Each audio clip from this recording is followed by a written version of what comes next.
ಶುಭೋದಯ, ನಮಸ್ಕಾರ, welcome to Yoyo Kannada. ಬನ್ನೀಗ ನೋಡೋಣ ಈ ದಿನದ ಟಾಪ್ 5 ಬ್ರೇಕಿಂಗ್ ನ್ಯೂಸ್.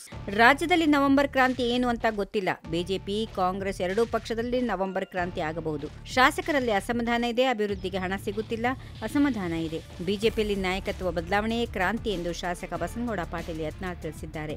ಸಿದ್ದರಾಮಯ್ಯ ಅವರು ಕೆಳಗಿಳಿಸುವುದು ಸುಲಭವಲ್ಲ.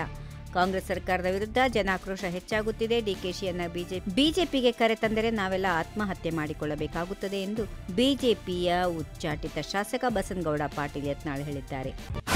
ರಾಜ್ಯ ಕಾಂಗ್ರೆಸ್ ಸರ್ಕಾರದ ಪಂಚ ಗ್ಯಾರಂಟಿ ಯೋಜನೆಗಳ ಬಗ್ಗೆ ಕಾಂಗ್ರೆಸ್ ಹಿರಿಯ ಶಾಸಕರಿಂದಲೇ ಮತ್ತೆ ಅಸಮಾಧಾನ ವ್ಯಕ್ತವಾಗಿದೆ. ಹಿರಿಯ ಶಾಸಕ ಆರ್ ವಿ ದೇಶಪಾಂಡೆ, ನಾನು ಸಿಎಂ ಆಗಿದ್ದರೆ ಗ್ಯಾರಂಟಿ ಯೋಜನೆ ಜಾರಿಗೆ ತರುತ್ತಿರಲಿಲ್ಲ. ಗ್ಯಾರಂಟಿಗಳಿಂದಾಗಿ ಅಭಿವೃದ್ಧಿ ವೇಗ ತಗ್ಗಿದೆ ಎಂದು ಹೇಳಿದ್ದಾರೆ. ಸರ್ಕಾರದ ಈ ಯೋಜನೆಗಳು ಜನರಿಗೆ ತಲುಪಿಸಲು ಅನೇಕ ಸಮಿತಿಗಳನ್ನು ರಚಿಸಲಾಗಿದೆ. ಅವುಗಳನ್ನು ನಿಭಾಯಿಸುವುದೇ ದೊಡ್ಡ ಕೆಲಸ. ಹೀಗಾಗಿ ರಾಜ್ಯದಲ್ಲಿ ಅಭಿವೃದ್ಧಿ ವೇಗ ಕುಂಠಿತವಾಗಿದೆ ಎಂದು ಅಸಮಾಧಾನ ವ್ಯಕ್ತಪಡಿಸಿದರು. ಇನ್ನು ರಾಜ್ಯದಲ್ಲಿ 5 ಕೆಜಿ ಅಕ್ಕಿ ಬದಲಿಗೆ ಸರ್ಕಾರದಿಂದ ಇಂದಿರಾ ಕಿಟ್ ಕೊಡುವ ವಿಚಾರವಾಗಿ ಮಾತನಾಡಿದ ದೇಶಪಾಂಡೆ, ಮುಖ್ಯಮಂತ್ರಿಗಳು ಇಂದಿರಾ ಕಿಟ್ ಕೊಡ್ತಾರೋ ತೆಂಗಿನಕಾಯಿ ಕೊಡ್ತಾರೋ ನಮಗೆ ಗೊತ್ತಿಲ್ಲ ಎಂದು ವ್ಯಂಗ್ಯವಾಡಿದ್ದಾರೆ. ಡಿಸೆಂಬರ್ನಲ್ಲಿ ರಾಜ್ಯ ಸಚಿವ ಸಂಪುಟ ವಿಸ್ತರಣೆ ಆಗುವ ಸಾಧ್ಯತೆಗಳಿವೆ ಎಂದು ವಿಧಾನ ಪರಿಷತ್ ಸದಸ್ಯ ಡಾಕ್ಟರ್ ಯತೀಂದ್ರ ಸಿದ್ದರಾಮಯ್ಯ ಹೇಳಿದ್ದಾರೆ. ರಾಜ್ಯ ಸರ್ಕಾರದಲ್ಲಿ ನವೆಂಬರ್ನಲ್ಲಿ ಕ್ರಾಂತಿ ಆಗಲಿದೆ. ಡಿಕೆ ಶಿವಕುಮಾರ್ ಅವರು ಸಿಎಂ ಆಗುತ್ತಾರೆ ಎನ್ನುವ ಕುರಿತಂತೆ ಕೇಳಿ ಬರುತ್ತಿರುವ ಮಾತುಗಳು ಕೇವಲ ಊಹಾಪೋಹ. ಈ ಬಗ್ಗೆ ಹೈಕಮಾಂಡ್ ಮಟ್ಟದಲ್ಲಿ ಏನು ಮಾತುಕತೆ ನಡೆದಿದೆ ಎನ್ನುವುದರ ಕುರಿತು ಯಾರಿಗೂ ಗೊತ್ತಿಲ್ಲ. ಊಹಾಪೋಹದ ಆಧಾರದ ಮೇಲೆಯೇ ಹೇಳಿಕೆಗಳನ್ನು ಕೊಡುತ್ತಿದ್ದಾರೆ. ನನಗೆ ತಿಳಿದಿರುವ ಹಾಗೆ ಅಧಿಕಾರ ಹಂಚಿಕೆಯ ಚರ್ಚೆ ಆಗೇ ಇಲ್ಲ. ನಮ್ಮ ಪಕ್ಷದಲ್ಲಿ ಸಾಕಷ್ಟು ಹಿರಿಯರು ಸಿಎಂ ಪದವಿಗೆ ಅರ್ಹರಾಗಿದ್ದಾರೆ. ಅದಕ್ಕಾಗಿ ಅವರು ತಮ್ಮ ಅಭಿಪ್ರಾಯಗಳನ್ನು ವ್ಯಕ್ತಪಡಿಸುತ್ತಿದ್ದಾರೆ ಎಂದರು.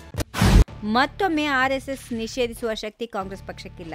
ನಿಷೇಧ ಕೋರಿ ಮುಖ್ಯಮಂತ್ರಿ ಅವರಿಗೆ ಪತ್ರ ಬರೆದಿರುವ ಸಚಿವ ಪ್ರಿಯಾಂಕ್ ಖರ್ಗೆ ಮೂರ್ಖತನವನ್ನ ಪ್ರದರ್ಶಿಸಿದ್ದಾರೆಂದು ಬಿಜೆಪಿ ರಾಜ್ಯಾಧ್ಯಕ್ಷ ಬಿವೈ ವಿಜೇಂದ್ರ ಕಿಡಿಕಾರಿದ್ದಾರೆ. ಬಿಜೆಪಿ ರಾಜ್ಯ ಕಚೇರಿಯಲ್ಲಿ ಸುದ್ದಿಗಾರರೊಂದಿಗೆ ಮಾತನಾಡಿ, ರಾಷ್ಟ್ರೀಯ ಸ್ವಯಂ ಸೇವಕ ಸಂಘದ ಹಿನ್ನೆಲೆ ಕಾರ್ಯಚಟುವಟಿಕೆ ಕುರಿತು ಮಾಹಿತಿ ಕೊರತೆ ಇರುವವರು ಕೇವಲ ಪ್ರಚಾರಕ್ಕಾಗಿ ಚಟದಿಂದ ಮಾತಾಡುವವರು ಇಂಥ ಹೇಳಿಕೆ ನೀಡಲು ಸಾಧ್ಯ ಎಂದು ನುಡಿದರು. ಗಾಂಧಿ ಕುಟುಂಬವನ್ನ ಓಲೈಸುವ ನಿಟ್ಟಿನಲ್ಲಿ ಈ ರೀತಿ ಪತ್ರ ಬರೆದಂತೆ ಕಾಣುತ್ತಿದೆ ಎಂದು ತೀಕ್ಷ್ಣವಾಗಿ ಹೇಳಿದರು.